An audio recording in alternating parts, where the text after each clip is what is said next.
Hello दोस्तों, आज हम क्लास 12 के हिंदी चैप्टर 1 का कुछ शॉर्ट क्वेश्चन आंसर करने वाले हैं और कुछ लॉन्ग क्वेश्चन आंसर भी करने वाले हैं जो कि वेरी इंपॉर्टेंट है परीक्षा के दृष्टिकोण से।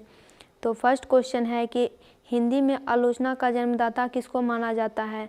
बालकृष्ण भट्ट को, जिन्होंने बातचीत चैप्टर लिखी है। हिंदी वर्धनी सभा के द्वारा किस पत्र का प्रकाशन प्रारंभ हुआ था और कब? हिंदी वर्धनी सभा द्वारा हिंदी प्रदीप नामक पत्र का प्रकाशन सन 1877 में प्रारंभ हुआ था। जिसकी बातचीत करने की लत पड़ जाती है उसका क्या हाल होता है?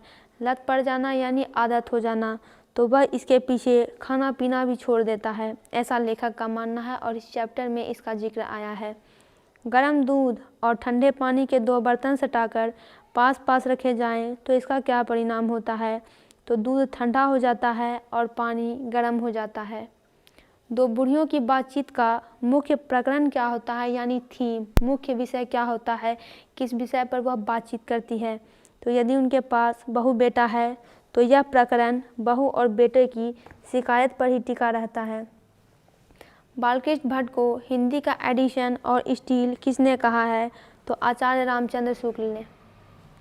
उत्तम प्रकार की बातचीत का सब करने का सबसे अच्छा तरीका क्या होता है?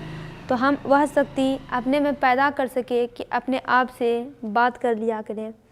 जब तक मनुष्य बोलता नहीं तब तक उसके व्यक्तित्व का कौन सा पक्ष प्रकट नहीं होता है, तो उसके गुण दोष प्रकट नहीं होते हैं। दो हमजेली सहेलियों की बातचीत की क्या स्थिति होती है? उनकी बातचीत करने का जायका यानी तरीका बड़ा ही निराला होता है। रस का समुद्र मानो उमड़ा चला आ रहा हो। अपनी ज़िंदगी को मज़ेदार बनाने हेतु किसकी आवश्यकता होती है?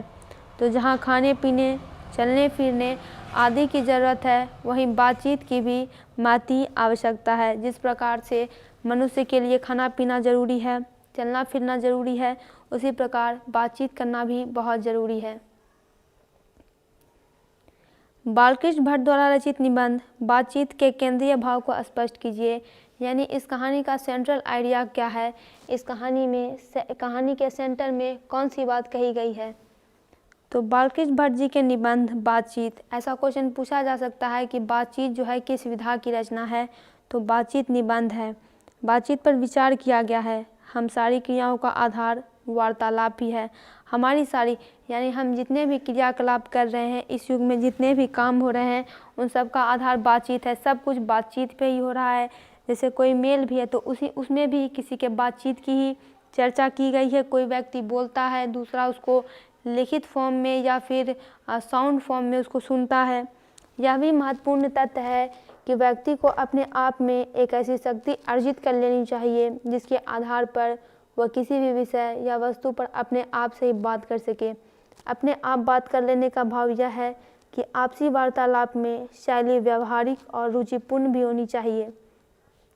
साथ ही लोगों के मन में जो बात उत्पन्न हो रही है उसको करने के लिए मन ही मन चिंतन मनन करके उस विषय वस्तु के बारे में भी तभी निर्णय लेना चाहिए। बातचीत की शैली मधुर होनी चाहिए। आगे है कि विभिन्न व्यक्तियों के वार्तालाप का विषय क्या रहता है? तो हमारे समाज में प्रत्येक वर्ग की वार्तालाप का रूप अलग अलग होता है। जैसे कोई सहेली है जो कि साथ पढ़ती है, उसके उम्र समान है, तो उसके बातचीत का रस बड़ा निराला होता है, बड़ा अंदाज अनोखा होता है कि जैसे रस का समुद्र मानो उमड़ा चला आ रहा है। उसका पूरा स्वाद उनसे पूछना चाहिए जिन्हें रसनी बात सुनने का कभी अवसर मिल जाता है। आगे बढ़ते हैं।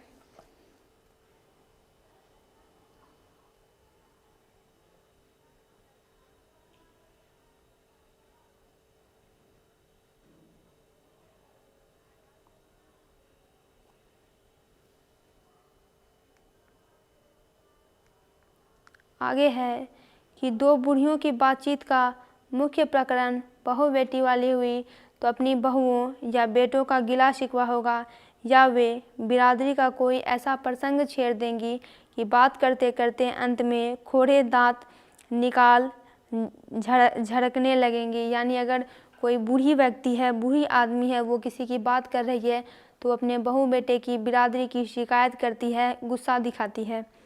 विश्लेषणात्मक निबंध से आप क्या समझते हैं? तो विश्लेषणात्मक निबंध को विवेचनात्मक या विवरणात्मक निबंध भी कहा जाता है, जिस निबंध में किसी वैज्ञानिक खोज तथा आविष्कार, सामाजिक समस्या, साहित्यिक समीक्षा तथा अन्य किसी विषय वस्तु के संबंध में विवरणात्मक ढंग से बातों को व्यक्त किया जाता है, उसे विश्लेषणात्मक निबंध कहा जाता है। ऐसे निबंध में विषय वस्तु के बारे में सटीक विवरण प्रस्तुत किया जाता है। दोस्तों, इसका पूरा सब्जेक्टिव और फुल क्वेश्चन आंसर कंप्लीट हुआ। इससे रिलेटेड वीडियोज़ के लिए चैनल को सब्सक्राइब करें, वीडियो को लाइक और शेयर करें।